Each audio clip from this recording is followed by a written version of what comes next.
마가복음 1장 15절에 보면 때가 참에 하나님 나라 가까이 왔다 이런 말씀이 있어요. 때가 참에 하나님 나라가 가까이 왔다. 이 때가 찼다는 말은 굉장히 신학적으로 이제 여러 가지 해석들이 있는데 중국어로 보면 이렇게 돼 있어요. 르치만러 이렇게 돼 있어요. 르치만러. 르치는 일기예요. 일기.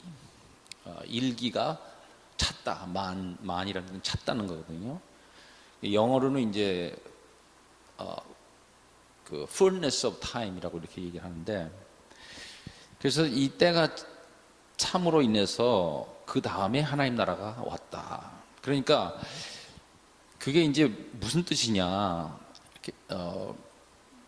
제가 가장 선호하는 해석은 이런 거예요. 태초부터 아담의 범죄한 이후로부터 인류는 죄 가운데 빠지고 그 죄 가운데 빠진 시간이 이제 흘러서 지금까지 왔는데 그 시간이 꽉 찼다 이거예요. 그 시간이 이제 꽉 찬 끝에 온 거예요. 그 시간이 인류가 죄 가운데 빠져서 흘러왔던 역사의 시간이 거기에서 꽉 차고 이제 이 엔드 타임에 왔고, 그리고 그때부터 하나님 나라가 가까이 왔다, 시작됐다, 이렇게 이제 해석하는 해석을 저는 가장 이제 좋아하는 편입니다. 그러니까 하나의 시간이 거기서 끝나고 새로운 시간이, 하나님 나라라고 하는 시간이 시작된 거예요. 그래서 성경을 해석하는 두 가지 중요한 관점이 있는데, 하나는 우리 개인 구원에 초점을 맞추는 해석 방법이 있어요. 그걸 우리가 구원에 대한 이야기를 많이 하잖아요. 어떻게 구원받나? 어떻게 개인이 예수를 믿고 구원받을 수 있을까라고 하는 이 구원론의 관점을 가지고 성경을 보는 해석 방법이 있고, 그건 뭐냐면 예수님의 십자가와 부활이 나 개인의 구원에 미친 어떤 영향, 이걸 이제 우리가 구원론이라고 이렇게 얘기합니다. 근데 또 다른 하나의 관점 뭐냐면 예수님의 십자가와 부활 사건이 역사에 미친 역사에 가져온 임팩트, 이걸 우리는 구속사라고 이렇게 얘기해요. 그러니까 역사, 이제 단지 예수님의 십자가 부활 사건은 나 개인의 구원의 어떤 임팩트를 가져온 것만이 아니라 조금 아까 말씀드린 것처럼 아담 이후에 시간이 흘러서 그 시간이 끝에 왔는데 때가 참에 그리고 예수님 오셔서 십자가에서 죽으시고 부활하시고 승천하셨는데, 이것이 역사에 가져온 임팩트가 뭐냐, 이걸 질문하는 것이 구속사적인 그런 관점이에요. 그래서 하나님 나라는 바로 이 후자, 단지 개인 구원만이 아니고 이 역사가 갈리는 그래서 BC와 AD가, 여러분 예수님을 기점으로 해서 BC와 AD가 갈리듯이 지금 우리가 살고 있는 이 시대는 사실은 아담 이후에 흘러왔던 그 시간 속에 살고 있지만, 아직도 그렇지만 또 다른 종류의 시간이 들어왔다는 거예요, 역사 속으로. 그리고 우리는 그 속에 이미 속해 있다라고 하는 거예요. 이게 대단히 이제 저는 이게 중요하다고 보는데, 이게 선교와도 관계가 저는 있다고 이렇게 생각을 합니다. 결국 이건 이제 로드십의 문제하고 연결돼요. 로드십, 그리스도의 주되심. 첫째는 뭐냐면, 한 가지 더 설명을 드리겠습니다. 제가 시간 관리를 좀 잘 해야 되겠는데, 12시까지 시간이 있나요? 아니면 언제까지? 12시? 오케이. 오스카 쿨만이라고 하는 그런 신학자가 있었어요. 오스카 쿨만. 그분이 쓴 책이 어떤 책이 있냐면 아주 유명한 책인데 그리스도와 시간이라고 하는 책이에요. Christ and Time. 굉장히 그 제목이 흥미롭죠. 그리스도와 시간. 그게 무슨 내용이냐 하면 유대인들은 역사를 어떻게 이해했냐면 메시아 오기 전과 메시아 온 이후로 이렇게 역사를 이해했다는 거예요. 유대인들은. 그러니까 유대인의 역사관은 그분들의 종말론은 메시아 오기 전과 메시아 온 이후로 이렇게 갈려요. 그래서 메시아가 오면 그때부터는 새로운 시간이 그때부터 시작이 돼요. 새로운 나라가 시작돼요. 메시아 왕국을 세우기 때문에. 그래서 이제 대부분의 유대인들은 아직도 메시아가 오지 않았다고 믿기 때문에 아직 하나님 나라가 오지 않은 거죠. 그래서 유대인들에게는 역사의 그 미드 포인트,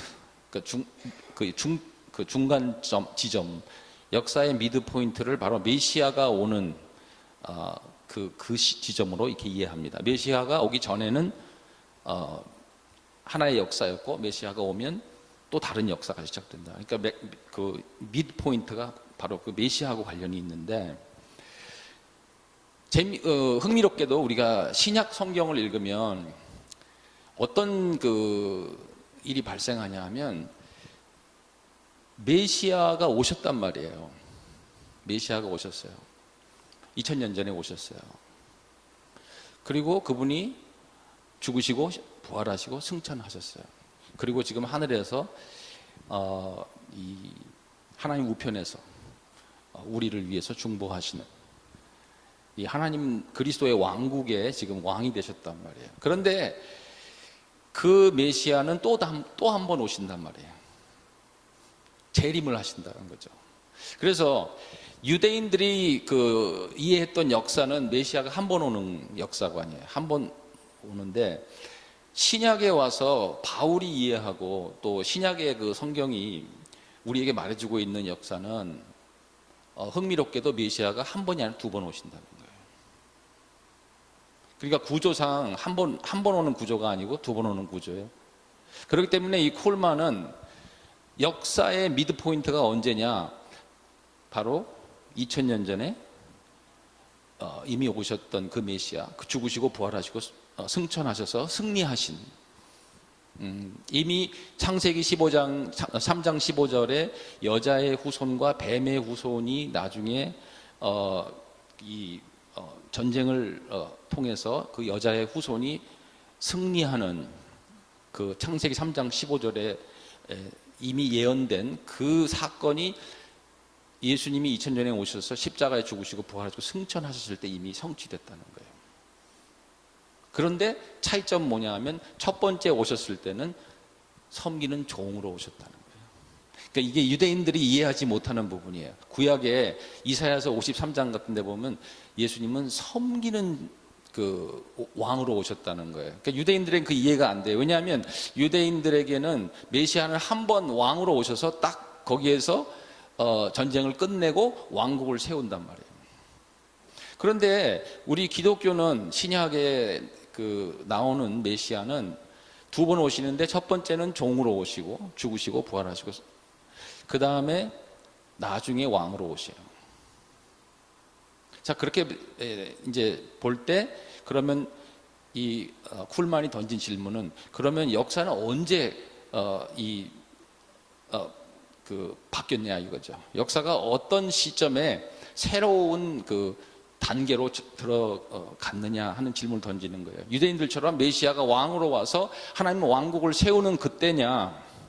만약에 그렇다면은 우리에게도 하나님 나라는 아직 오지 않은 거예요. 왜냐하면 메시아가 왕으로 오셔서 그 왕국을 세워야 역사는 새로운 단계로 들어간단 말이죠. 그러면 우리는 지금 하나님 나라에 대해서 얘기할 건덕지가 없어요. 우리는 아직도 하나님 나라를 기다리고 있는 것뿐이에요. 그런데 성경은 그렇게 말하지 않다는 거예요. 아까 말한 것처럼 때가 참에 하나님 나라가 가까이 이미 왔다는 거예요. 그리고 하나님 나라가 너희 안에 있다고 누가복음 17장 20절 21절에 말씀을 하고 계세요. 그렇다면 결론은 뭐냐 하면 역사는 이미 2000년 전에 새로운 시간 속에 들어갔다는 거예요. 그래서 예수님은 부활하시고 승천하시고 그뿐만 아니라 성령을 보내주시고 성령이 우리를 그리스도와 연합시켜서 우리도 지금 이미 하늘에 하나님 우편에 그리스도와 함께 앉아 있다고 이렇게 바울은 말하고 있는 거예요. 그러니까 바울이 바라보고 있는 이 관점은 굉장히 틀려요. 유대인들이 생각했던 거하고. 다시 말해서 여러분 지금 여기 앉아 계시지만 여러분은 이미 이 땅에 속한 사람들이 아니고 하나님 나라에 속한 사람들이다. 그리고 바울은 이걸 아주 단정적으로 말해요. 뭐 그럴 것 같다 이런 게 아니고요. 단정적으로 말해요. 그리스도와 함께 살리셨고 또 올림 받아서 지금 하늘에 그와 함께 앉히셨다라고 에베소서 2장 6절에 말을 하고 있는 거예요. 자, 이게 지금 우리에게 주는 의미가 무엇인가? 우리는 이 땅에 속한 사람들이 아니고 이미 하늘에 속한 사람들이다. 이 세상 나라에 속한 사람들이 아니고 하나님 나라에 속한 사람들이다. 이제 이런 말을 하고 있는 거예요. 그래서 저는 여기서 세 가지 그 의미를 좀 찾아보려고 그래요. 오늘 주어진 시간 안에. 첫째는 이게 전부 다 로드십과 관련이 있는 거예요. 로드십. 왜냐면 역사가 바뀌었으니까. 새로운 그 시간과 그리고 어떤 의미에서 새로운 공간 속에 우리가 들어갔어요. 왜? 이미 하늘에 올림 받았으니까. 새로운 시간, 새로운 공간, 하나님 나라가 너희 안에 들어왔다. 그래서 여기에서 이제 그리스도의 주 되심이 시작돼요. 이전에 없었던 구약의 백성들이 누리지 못했던 어마어마한 이 새로운 그 시대가 우리에게 열린 거예요. 예수님이 죽으시고 부활하시고 승천하심으로 인해서 성령을 보내주시고 예수님이 부활하셨을 때 사도행전 2장 33절인가요? 보면 예수님 부활하시고 성령을 받아서 우리에게 부어주셨다 이렇게 되어 있어요. 그러니까 성령이 오신 것도 이 구속사적인 임팩트가 있는 거예요. 성령이 오신 건 단지 나 개인을 구원하기 위해 오신 것만이 아니라 바로 이 한 시대가 끝나고 새로운 시대가 열리는 것을 기점으로 해서 성령이 오셔서 이 역사를 끌고 가시는 이제 그 일을 위해서 성령이 오셨어요. 자, 세 가지 의미를 저는 생각해 보게 되는데 첫째는 소유예요. 소유. 우리는 하나님의 소유된 백성이다. 소유된 백성. 소유라는 건 뭐냐? 책임이에요. 하나님 책임지신다는 거예요. 하나님의 소유니까 하나님이 절대적으로 우리를 붙잡고 계시다는 그런 의미죠.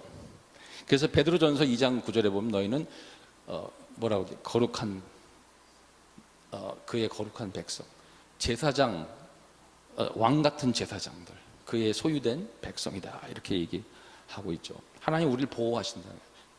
책임지신다는 거죠.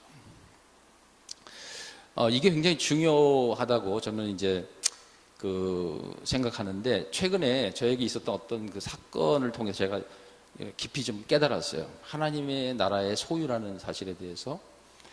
제가 얼마 전에 중국에서 성경 공부를 인도하다가 갑자기 공안이 들이닥쳐가지고 거기서 붙잡혔어요. 붙잡혀서 체포당하고 끌려가서 이제 신문을 받고 그리고 추방을 당했어요. 지금 제가 여기 있는 이유는 사실은 물론 이 컨퍼런스 때문에 원래 오려고 했었지만 사실은 이번에 추방당함으로 인해서 훨씬 더 일찍 나오게 됐어요. 이 비디오가 나가도 될지 안 될지 모르겠지만 하여튼 뭐 이미 추방당했는데 뭐 괜찮을 것 같다는 생각도 들지만 모르겠습니다. 좀 그때 잡혔을 때 제가 실수를 한 가지 했어요. 그 실수가 뭐냐면 그 사람들이 하라는 대로 다 한 거예요. 질문하면 다 대답을 하고 또 여권도 빼앗을 때 아무 저항도 하지 않고 그냥 여권을 줘버린 거예요. 근데 나중에 이제 추방당하고 돌아와서 이 여권을 제가 자세히 읽어봤어요. 그랬더니 여권에 뭐라고 나와 있냐면 이 여권은 United States Property라고 돼 있는 거예요. This passport is United States property. 이건 내 프라퍼리인 줄 알았거든요, 제가. 여권은 내 거라고 생각했어요. 이건 내 여권이니까 내 프라퍼리라고 생각했는데 아니에요. 여권에 보면 This is United States property라고 돼 있단 말이에요. 그리고 그렇기 때문에 이 여권을 함부로 다른 나라에서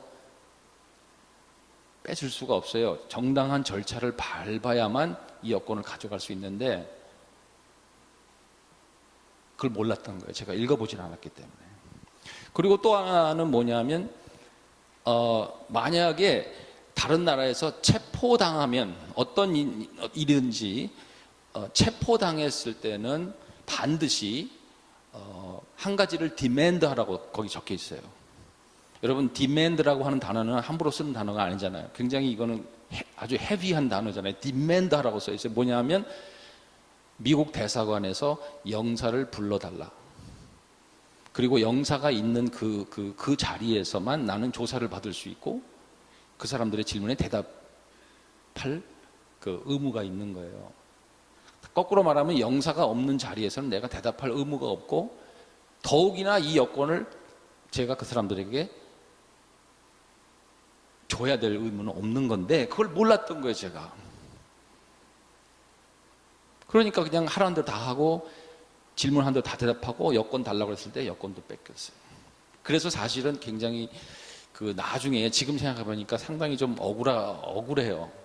왜냐하면 그걸 알았으면 미리 그럼 당당하게 내가 미국 대사관에서 영사를 불러달라고 내가 디맨드하고 영사가 있는 자리에서 조사받고 재판을 받고 그럼 추방당하더라도 그 과정을 미국 대사관의 그 대표가 참석한 동석한 그 자리에서 조사를 받고 이 심적인 그런 고통을 당하지 않았을 텐데 그걸 몰랐기 때문에 사실은 상당히 심적으로 많은 좀 어려움을 당하고 결국은 추방을 당했어요. 제가 이 사건을 통해서 이제 깨달은 게 뭐냐면 바울도 여러분 로마 시민권을 가지고 당당하게 요구했잖아요. 디맨드 했잖아요. 너희들이 나를 그렇게 니네 임의대로 그렇게 재판하지 말고 나를 정식으로 재판해달라 그리고 나를 가이사 앞까지 보내달라고 디맨드 한 것처럼 나도 그렇게 했었어야 되는데 그걸 몰랐던 거죠. 여러분 그게 무슨 나에게 주는 그 굉장한 그 교훈은 뭐였냐면 그렇구나 나는 미국 여권을 소지했기 때문에 미국의 프라퍼리다. 그러니까 다른 나라에서 나를 함부로 건드리면 안 되는 거예요. 그리고 내 여권도 함부로 뺏으면 안 되는 거예요.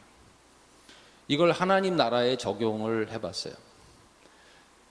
예수님이 오셔 십자가에 죽으시고 이제 아담 이후에 한 시간이 종료되고 새로운 역사가 시작되고 하나님 나라라고 하는 그 미래의 이 천국이 우리 안에 지금 이미 들어와 있다. 너희 안에 하나님 나라가 있다.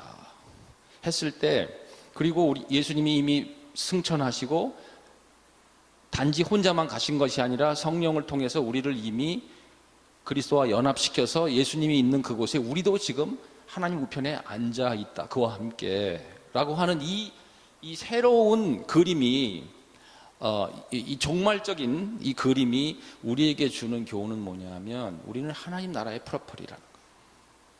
그 말은 무슨 말이냐면 사탄이 우리를 함부로 건드릴 수 없다는 거죠. 그리고 삼위일체 하나님이 이루신 이 구속사의 이 놀라운 이 성취가 우리를 보호하고 있다. 삼위 하나님이 이루신 구속사 아니에요? 이 구속사가 우리 개개인을 지금 보호하고 있고 책임지고 있다는 거예요. 그리고 하나님 나라의 여권을 가지고 있다는 거예요. 우리가 성경이. 여러분 성경 잘 읽으시기 바랍니다. 이 여권을 잘 읽어둬야 고생을 안 해요. 안 읽어서 고생을 했어요. 여러분 사단이 그 욥을 시험했잖아요. 그때 하나님이 뭐라고 해요? 사단에게 내가 다른 건 다 허락하는데 건드리진 마라. 뭐 재물은 가져가도 좋고 심지어 뭐 나중에는 건강도 가져갈 수 있지만 목숨만큼 건드리지 마라. 생명은 건드리지 마라. 하나님이 그 선을 그었다는 거예요. 그건 뭐예요? 하나님 책임진다는 거죠. 놀랍게도 구약의 백성들은 이러한 이 구속사에 완성된 그런 그 하나님 나라의 축복을 아직 fully 충분하게 누리지 못했어요. 구약 백성들은. 우리는 지금 누리고 있는 거예요. 왜? 우리는 때가 참에 이제 한 시간이 끝나고 새로운 시간이 이제 시작되면서 미래의 나라가 지금 여기에 와 있는 거예요. 하나님 나라는 너희 가운데 있다. 너희 안에 있다. 이 소유에 대한 이 부분을 먼저 우리가 깊이 좀 생각해야 돼. 나는 하나님 나라의 소유다. 이 세상이 아무리 나를 시험해도 나를 건들지는 못한다. 하나님이 맡고 계시다는 거예요. 이 소유권을 당당하게 클레임해야 돼요. 제가 클레임을 못한 거예요, 그거를. 너무나 나중에 속상해서 비행기 타고 오다가 울었어요. 미국 오는 비행기 속에서 울었어요, 정말. 너무 속상해서. 물론 그랬기 때문에 얻은 교훈도 있어요. 우리가 고생하면서 얻은 교훈도 또 값져요. 뭐 고생은 돈 주고도 여러분 못 사는 그런 고생은 참 유익한 부분도 있어요. 그렇지만 내가 좀 더 잘 읽었으면,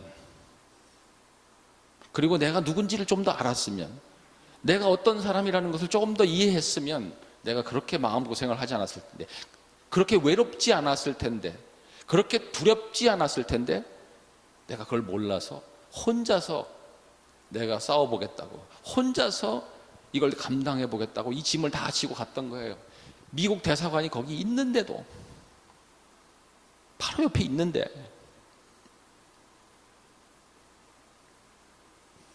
여러분들은 하나님 나라의 소유권을 꼭 클레임하시기 바랍니다. 예, 디맨드 하세요. 디맨드. 두 번째는 뭐냐면 이 주동성이에요. 주동성. 그게 뭐냐면 하나님 나라가 이제 가까이 왔다. 이제 하나님 나라가 왔다는 거는 뭐냐면은 이 나라가 이 세상에 침투했다는 거예요. 그래서 이 클라인이라고 하는 그 구약 그 신학자가 있는데 이분은 그런 용어를 썼어요. intrusion이라고 썼어요. intrusion. 하나님 나라가 intrude 했다. 굉장히 강한 단어예요. intrusion 했다. 그건 뭐예요? 침노했다는 거예요. 하나님 나라가. 그 전까지는 아담 이후에 아담이 범죄하고 인류가 죄 가운데 있었을 때 그 시간이라는 것은 어떻게 보면 공중의 권세 잡은 사단이 자기 멋대로 자기 마음대로 인간을 가지고 이제 장난치고 시험하고 죄 빠지게 하고 했던 그런 그 시간인데, 그 시간이 이제 끝났다. 일기가 이제 찼다. 이렇게 돼 있죠. 르치 마나, 일기가 찼다. 그리고 이제 새로운 시간이 시작됐는데, 그때 하나님 나라가 미래에서 우리 가운데 intrude 했다는 게. 그래서 그 말이 상당히 저는 이 키포인트라고 생각하는데, 그건 뭐냐면 intrude 했다는 건 뭐냐면 바로 주동성을 의미한다는 거죠. 하나님이 끌고 가신다는 거예요. 삼위 하나님이 이 구속 역사를 끌고 이제 가시기 때문에 우리는 어떻게 보면 피동적인 자세에서 그 주동적인 삼위 하나님의 역사를 우리는 따라가는 거예요. 여기에서 사실은 모든 문제가 사실 발생해요. 우리가 자꾸 주동이 되려고 그래요. 우리 김광철 선교사님 방금 전에 말씀하신 것처럼 우리가 자꾸 주동이 되려고 그래요. 근데 어쩌면 구약 백성들은 조금 더 주동적이어야 했었어요. 왜냐하면 아직 하나님 나라가 그들에게 임하지 않았고, 아직 메시아가 아직 오지 않았고, 멀리서 바라보기만 했기 때문에 구약의 그리스도인들은 조금 더 힘들었을 것 같아요. 우리보다 조금 더 주동적이었어야 돼요. 근데 우리는 지금 그렇게 주동적일 필요가 없어요. 이미 성삼위 하나님께서 창세전에 성부께서 우리를 그리스도 안에서 예정하시고 택하셨다. 그리고 성자께서 오셔서 성육신하시고 순종하시고 죽으시고 부활하시고 승천하셔서 이미 하늘의 보좌에 앉아 계시다. 성령을 보내주셔서 성령이 이 새로운 역사를 주동적으로 이끌어 가시는 거예요. 일종의 지금부터는 애플리케이션의 스테이지예요. 애플리케이션이에요. 이미 성부와 성자께서 성취하신 십자가와 부활과 승천을 통해서 이루신 그 구원의 성취를 성령께서 이제는 애플리케이션 하는 그런 지금 단계에 들어가 있단 말이에요. 그러니까 우리는 주동일 필요가 없는 거예요. 우리는 빼이동이에요. 중국말로 빼이동, 피동이라는 거죠. 주동은 주동이고 똑같을 거예요. 주동은 똑같아요. 주동. 근데 피동은 빼이동이에요. 빼이동. 우린 빼이동이에요. 성령을 쫓아가는 거예요.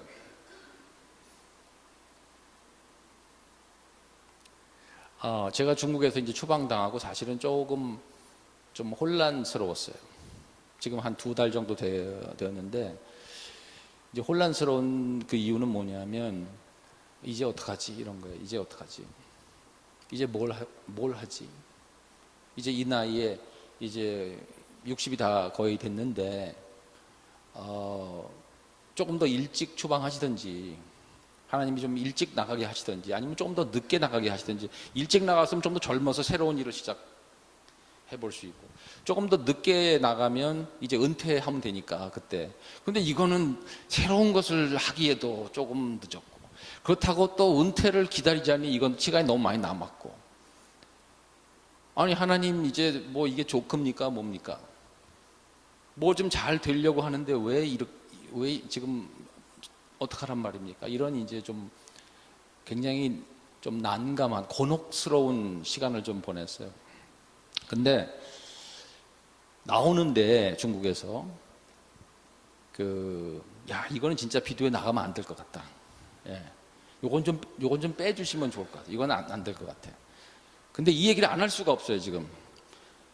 왜냐하면 나가는데 중국에 있는 제 학생들이 목사님이 이제는 못 들어오시니까 우리가 나가겠어요 그러는 거예요. 그래서 어딜 나간다? 우리가 한국으로 오겠다는 거예요. 우리가 제주도로 오겠다. 제주도는 가까워요. 그리고 비자도 필요 없어요. 그러니까 제주도 와서 공부하는 거나 뭐 교수님이 중국에 들어와서 공부하는 거나 무슨 차이가 있냐? 자기들이 나오겠다 그래요. 뭐 그런 방법도 있겠다. 그렇지만 뭐 내가 이걸 어떻게 계속 할 수 있을까? 근데 한 가닥 희망을 이제 하나님 주신 거예요. 그래도 나온다니까 한번 계속 해보자. 그래서 가을에 또 이제 한국에서 제주도에서 그 학생들을 데리고 이제 수업을 지금 하려고 계획 중이에요. 그런데 긴가민가 했어요. 이게 뭐 될까? 근데 여러분들에게 오늘 가장 따끈따끈한 뉴스를 하나 더 전해드리겠어요. 오늘 아침에 중국에서 또 연락이 온 거예요. 오늘 아침에. 그래서 이제 연락이 와가지고 통화를 했는데 또 다른 한 그룹이 또 나오겠다 그래요. 그러니까 한 그룹이 나오겠다 그래가지고 저는 긴가민가 했어요. 뭐 한 그룹 나온다 그러는데 뭐 앞으로 내가 이걸 계속 할 수 있을지 모르겠다라고 생각했는데 또 연락이 와서 또 한 그룹이 나오겠다 그런 거예요. 그럼 한 그룹하고 두 그룹은 달라져요. 제가 선교사로서 이제 앞으로 이 사역을 계속 할 수 있을까? 아니면 이거 다 집어치우고 이제 다른 일을 해야 될까라고 하는 이런 지금 기로에 서 있는데 한 그룹이 나왔다고 해서 한 가닥 희망이 있었는데 또 오늘 아침에 연락이 와서 중국에 다른 그룹이 또 나오겠다. 두 그룹이 된 거예요. 만약에 한 그룹 정도만 더 생기면 여러분 한 학기에 3그룹을 만약에 운영을 하면 이거는 풀타임이에요. 그래서 오늘 사실 굉장히 지금 익사이링 해가지고 온 거예요. 그러면서 그렇구나. 내가 그동안 신학적으로 믿었던 것이 실제적으로 이루어지고 있구나. 그게 뭐예요? 하나님이 이끌어 가신다는 거. 내가 막 주동적으로 뭘 일을 하려고 그리고 거의 이제 이제는 종쳤구나. 이제는 이제 이거 접고 어디 가서 농사나 짓든지 뭐 이제는 그냥 조용히 어디 가서 묻혀 살아야 되겠다라고 하는 이런 막 좀 부정적인 생각들을 하고 있을 때 학생들이 나오겠다. 그리고 또 연락이 와서 또 한 그룹이 나오겠다. 이러니까 정말 맞구나. 내가 믿었던 거, 그동안 가르쳤던 게 맞구나. 정말 지금은 내가 주동적일 필요가 없는 거구나. 이미 성부, 성자, 성령께서 이 역사를 이끌어 가고 계시고 우리는 이미 그 하나님 나라 속에서 종말적인 그 기쁨과 종말적인 그 에너지와 종말적인 생명을 가지고 살고 있기 때문에 성령이 인도하시는 대로 그냥 순종하면서 가면 된다고 늘 가르쳐 왔었어요. 그렇지만 막상 그렇게 일을 당하고 나니까 사실 굉장히 좀 자괴감이 많았어요. 절망적인 그런 느낌을 많이 받았어요. 그런데 하나님이 이렇게 새로운 희망을 또 보여주시면서 아, 그렇구나. 이 상한 갈대를 꺾지 않으시고 또 꺼져가는 심지를 끄지 않으시는 그 말씀이 확 가슴에 와닿는 거예요.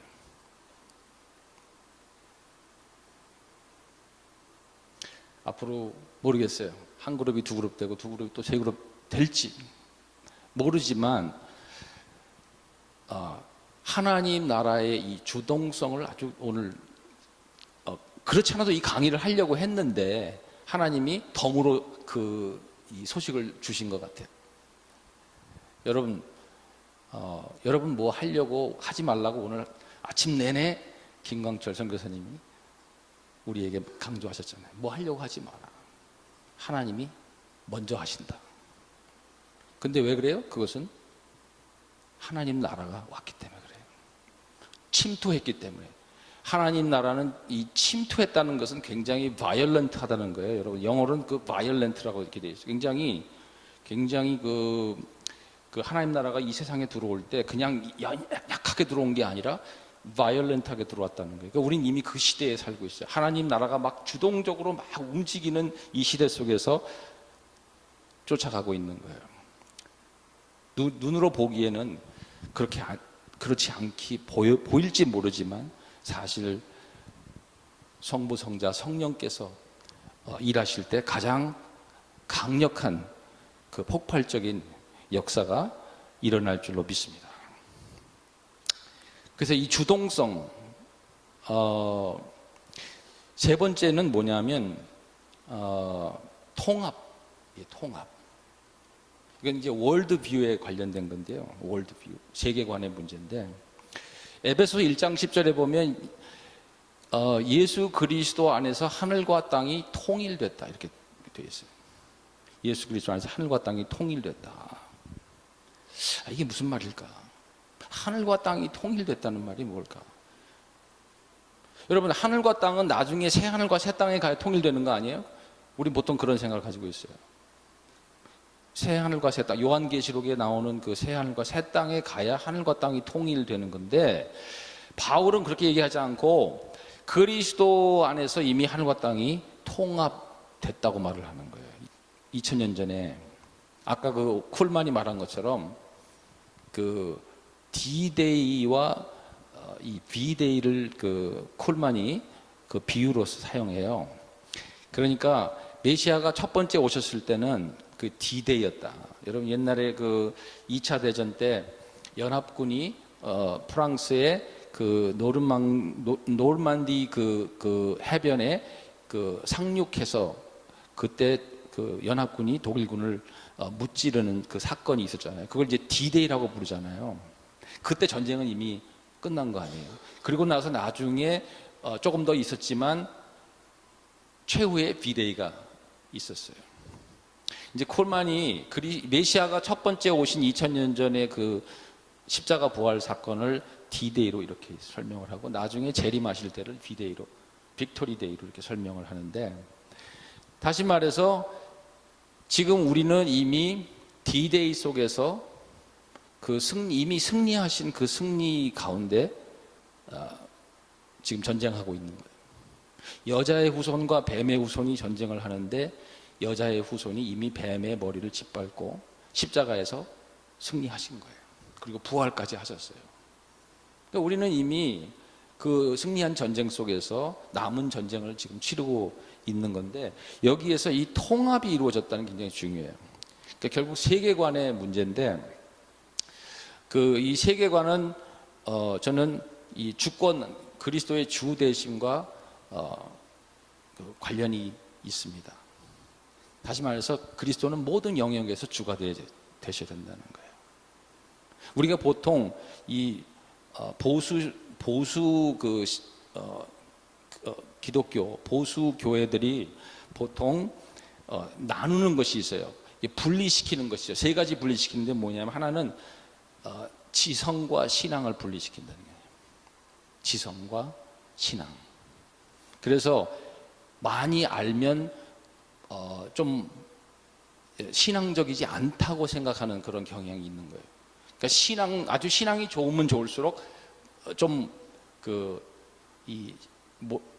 그냥 무조건 무턱대고 믿어야 된다라고 생각하는 그런 경향이 있는 거예요. 그래서 이 엔타이 인텔렉츄얼리즘, 반지성주의가 상당히 그 보수 기독교 안에 잘 잡고 있어요. 이게 인텔렉츄얼하다고 생각하면 그건 굉장히 불신앙적이다라고 생각하는 거죠. 그런 게 있어요. 여러분, 내가 먼저 알고 그 다음에 믿겠다라고 하는 그런, 알아야 믿겠다라고 하는 그런 이제 사람들이 있고, 그것도 잘못된 거죠. 다 알고 믿겠다, 이건 잘못된 거예요. 근데 또 그 정반대는 뭐냐면, 모르니까 믿는다라고 하는 것도 있어요. 모르니까 믿는 거예요. 모르니까 믿지. 이것도 사실은 그렇게 성경적이지 않은 거죠. 우리의 그 성경적인 가장 그 입장은 뭡니까? 예수 그리스도께서 이미 하늘과 땅을 통일하셨다는 거죠. 하늘에 이미 올라가서 앉아. 우리도 이미 그와 함께 거기에 앉아. 그 하늘 위에서 이 세상을 내려다 볼 때, 하나님이 지으신 이 세상, 우리가 이 세상에 대한 그런 긍정적인 그 마인드를 가지고 바라볼 수 있단 말이에요. 이게 그리스도의 주되심과 관련이, 로드십과 관련이 있는 거예요. 그리스도가 주가 되셨기 때문에 우리는 이 세상에 이제 버릴 것이 없다라고 이렇게 바라보는 그런 이제 세계관을 갖게 된다는 거죠. 그래서 신앙과 지성을 분리하지 않는다. 두 번째는 거룩한 것과 이 속된 것을 분리하지 않는다. 이제 보수 기독교가 가지고 있는 생각 중에 뭐 이런 것들이 있죠. 교회 안에서 하는 것은 다 거룩하고, 그 다음에 교회 바깥에서 하는 거는 그냥 세상 일이야. 그러니까 세속적인 그런 일이라고 이렇게 생각하는 거예요. 교회 안에서 막 열심히 봉사하고 하나님을 위해서 하는 일들은 거룩한데, 교회 밖에서, 예를 들어 직장은 이거 그냥 세상적인, 먹고 살아야 되니까 할 수 없이 해야만 되는데, 거기에는 어떤 별로 가치가 없어. 영적인 가치가 없어. 교회에 들어와서 하는 모든 일. 그래서 전도사가 되고 목사가 되고 선교사가 돼야만 이게, 그리고 교회에서 뭐 직분을 얻어야만 뭔가 그래도 영적인 것 같은 그런 이제 인상을 주는 것, 이게 잘못됐다는 거죠. 왜? 이미 하늘에 앉았으니까. 여러분, 높이 올라갈수록 밑에 있는 것들이 다 보이잖아요. 근데 그냥 밑에 있을 때는 그렇지 못해요. 예를 들면 구약에서 이스라엘 백성들은 성소 안에 들어가야 그게 거룩한 곳이에요. 성소 바깥에는 속된 곳이에요. 그때는 왜 그랬습니까? 아직 메시아가 안 왔단 말이에요. 아직 메시아가 죽고 부활하고 승천하지 않았단 말이에요. 아직 메시아의 로드십, 그 주대심이 완성되지 않았을 시대에는 그게 가능했어요. 성소 안에는 거룩했고 성소 바깥은 속됐다. 그런데 지금은 달라요. 지금 메시아가 이미 오시고 부활 승천하셨어요. 그리고 그 하늘에서 우리도 이미 그와 함께 앉아 있는데, 이제는 땅과 하늘이 통합이 됐다는 거예요. 그래서 바울이 이 땅과 하늘이 통일됐다 그리스도 안에서 이렇게 말을 하는 이유는 이제는 이 세상의 모든 그 것들이 다 그리스도 안에서 할 때 거룩한 거예요. 하나님의 영광을 위해서 먹고 마시면 다 거룩한 거예요. 하나님의 영광을 위해서 먹고 마셔라. 하나님의 영광을 위해서 일해라. 하나님의 영광을 위해서 직업도 선택하고,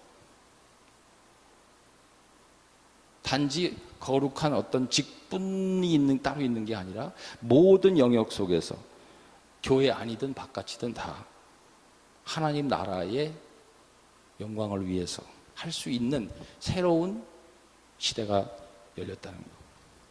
그 다음에 세 번째로 마지막으로 중요한 것은 바로 개인과 공공의 공공을 분리시키는 것. 프라이베트한 거하고 퍼블릭한 이게 딱 구분이 되는 거예요.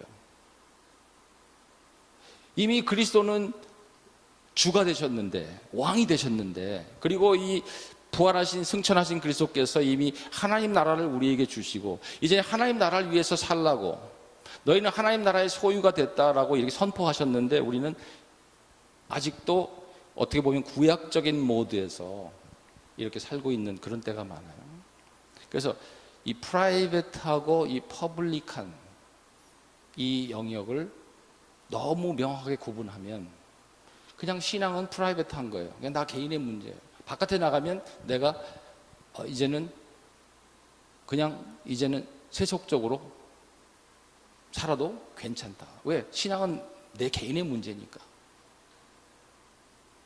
이 신앙이 내 이웃에게 어떤 의미가 있는지, 이 사회에 어떤 의미가 있는지, 내 직장에서 어떤 의미를 갖는지, 혹은 정치하는 사람들은 정치 영역에서 어떤 신앙이 어떤 이 정치에 임팩트를 줘야 되는지, 교육을 하는 사람들은 이 교육의 영역에서 신앙이 어떤 임팩트를 줘야 하는지를 이제 생각해야만 되는 새로운 시대가 온 거예요. 그 있는 자리에서 가정이면 가정, 또 상정과 종, 바울은 그렇게 얘기하죠. 부모와 자식, 종과 상전, 국가와 시민, 모든 영역에서 하나님 나라의 영광을 위해서 살라. 살든지 죽든지 그리스도의 것이다. 그러니까 어디에 있든지 무슨 일을 하든지 하나님 나라 위해서 살 수 있는 그런 이 통합이 이루어졌다는 거예요. 개인과 이 공공의 이 영역에서 모두 우리는 하나님 나라의 백성으로 살아야 되고 또 살 수 있는 그런 새로운 신분을 얻었다는 거예요. 여러분, 놀라운 건 뭐냐면 바울이, 그러니까 이게 굉장히 저는 키포인트라고 생각해요. 이것만 얘기하고 마치겠습니다. 많은 그리스도인들이 예수님의 로드십을 얘기할 때, 로드십 하면 그 다음에 따라오는 게 뭐예요? 순종이에요. 근데 이 순종을 굉장히 버거워해요. 순종을 좀 힘들어해요. 순종 그러면 뭔가 이게 억지로 하기 싫은데 해야 되는 것 같은 느낌을 준다는 거예요. 그래서 이 로드십이 어려워요.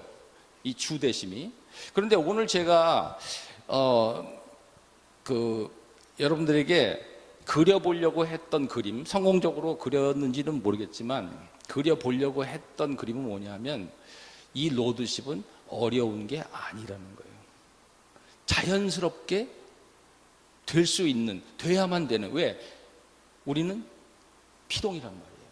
이미 성부, 성자, 성령께서 이루시고 부활하시고 승천하시고 우리도 함께 데리고 가서 그 위에 앉혀놓으신 다음에 너희는 여기에 이미 있다. 그리스도와 함께 올림받았고 그리스도와 함께 그 생명이 하나님 안에 감춰져 있으니까 이제 위의 것을 생각하고 땅의 것을 생각하지 마라. 그러면서 바울이 그러므로 땅에 있는 지체를 죽이라 이렇게 되어 있단 말이에요. 땅에 있는 지체를 죽이라. 이 골로새 3장에 나오는 말씀인데 1절부터 5절에 이게 굉장히 중요해요. 왜냐하면 너희는 위에 있으니까 아래에 있는 것을 죽이라 이렇게 말한 거예요. 여러분, 이건 어려운 게 아니에요, 사실은. 그렇죠? 위에 있는 사람이 아래 것을 버리는 것은 어려운 일이 아니에요. 아래에 있는 사람에게 아래 것을 버리라고 하면 굉장히 어려워요. 내가 가진 게 이거 아래 것, 예를 들어서 내가 가진 게 이 땅밖에 없는데 땅에 있는 것 이걸 버리라고 그러면 이거는 굉장히 어려운 거예요. 힘든 거예요. 그런데 바울의 이 그림은 뭐냐면 하나님 나라가 이미 왔고 새로운 시대가 열렸고 성령이 이끌어가고 있고 너희는 이미 그 나라에 속했고 그러니까 땅의 지체를 죽여라 이렇게 한 거예요. 죽일 수 있다, 버릴 수 있다, 내려놓을 수 있다. 왜? 자유함을 이미 얻었으니까. 그러니까 이 주대심, 예수 그리스도의 이 로드십은 이제 우리가 좀 생각을 바꿔야 돼요. 이 로드십을 무겁게 생각하고 내가 주동적으로 그분을 순종해야만 되는 것처럼 이렇게 생각할 때는 굉장히 힘들지만, 그러나 반대로 하나님 나라, 이 구속사라고 하는 전체적인 그림을 놓고 볼 때 오히려 이 땅에서 순종할 수 있는 능력이 땅에서 오지 않고 하늘에서 온다. 왜냐하면 너희 생명은 이미 거기에 감춰져 있다. 이미 거기에 그리스도와 함께 가 있다. 그러니까 땅의 지체를 죽여라. 어떤 신학자는 이렇게 말해요. 저는 이게 상당히 참 마음에 이렇게 꽂혔는데, 하나님 나라가 시작된 이 시대, 우리가 살고 있는 시대는 우리는 이제 땅의 지체밖에 없다는 거예요. 이 땅에서는 우리는 땅의 지체만 죽이면 된다는 거예요. 왜? 우리의 생명은 이미 하늘에 감춰져 있기 때문에, 거기에 올라가 있기 때문에 사실은 우리가 이 세상에 살지만 이 세상에 속한 거는 지체밖에 없는 거예요. 그 지체는 죽여야 되는 거죠. 그건 어렵지 않다는 거예요. D-Day에 이미 들어간 이 전쟁의 승리에 들어간 그 상태에서는 V-Day까지 가는 그 과정이 지체, 남은 그 게릴라, 남은 이 전투밖에 없는 거예요. 그거는 그냥 저절로 시간이 가면 해결된다는 거죠. 그러니까 우리가 지금 이 세상에서 살면서 가정과 직장과 또 이 어떤 모든 삶의 영역에서 그리스도의 로드십을 인정하고 순종하는 것은 사실 어려운 게 아니고, 이미 얻은 그 승리 안에서 남은 지체, 그러니까 죄의 그 어떤 잔류 세력들을 영적 전쟁을 통해서 무찌르고 승리하는 이 과정이 남았다는 거예요. 우리의 관점을 좀 뒤집을 필요가 있어요. 우리는 땅에 살면서 하늘을 기다린다라고 생각을 많이 했는데, 지금 오늘 제가 여러분들을 위해서 그리고 싶은 그 그림은 이게 아닙니다. 우리는 땅에 살면서 하늘을 기다린다고 생각하지 마시고 좀 한번 뒤집어 보세요. 우리는 이미 하늘에 있는데 땅에 남은 그 지체를 죽이면서 살고 있는 것이다. 그러면 훨씬 더 자유함을 얻게 되고, 훨씬 더 내가 주동이 아니라 피동이 되고, 성령 삼위 하나님께서 주동되어서 이끌어 가신다는 거예요. 선교도 그렇게 하고 목회도 그렇게 해야 되고, 우리 그리스도인의 각자의 삶도 하늘에서 사는 거예요. 땅에서 하늘을 향해서 막 살려고 하면 어려운데, 하늘에서 땅에 남은 삶을 산다는 것은 어렵지 않다는 거예요. 이거는 좀 정신 나간 사람이 하는 소리 같이 들리지만, 여러분, 바울을 보면 진짜 정신 나간 사람이 하는, 정신 나간 사람처럼 보여요. 바울은 둘 중에 하나예요. 미쳤든지 아니면 진실을 말하고 있든지. 그러니까 우리는 그 선택밖에 없어요. 이 사람 미쳤든지 아니면 이 사람이 지금 진실을 말하고 있든 둘 중에 하나예요. 근데 분명히 알아요. 우리는 그 사람 미친 게 아니라는 거. 우리도 마찬가지예요. 세상 사람들이 볼 때 저 사람 약간 정신이 나갔든지 아니면 정말이든지 이렇게 보여져야 돼요. 자, 이제 하나님 나라가 우리에게 왔다는 이 새로운 이 시대 속에서 이제는 성부, 성자, 성령의 이루신 일을 쫓아가면서 기쁘게 또 감사하게 남은 과업을 마칠 수 있는 저와 여러분들 되시기를 주의 이름으로 축원드립니다. 하나님 아버지, 참 부족한 입술로 하나님 말씀에 있는 그 나라의 실체에 대해서 그림을 그려보려고 했습니다. 잘 그리지 못했지만 그러나 성령께서 도와주시면 우리 마음속에 깨달음이 있을 줄로 믿습니다. 정말 우리는 나 혼자의 힘으로 이 싸움을 싸우는 것이 아니라 하나님 나라의 시민권을 가지고 그 하나님 나라의 여권을 소유한 자로서 하나님 나라의 소유로서 그 나라의 힘을 얻고 살아간다는 그 당당한 자부심을 갖기를 원합니다. 성령께서 도와주시옵소서. 그렇게 선교도 하고 그렇게 목회도 하고 그렇게 이 세상에서 하나님 나라의 빛과 소금으로 살게 하여 주시옵소서.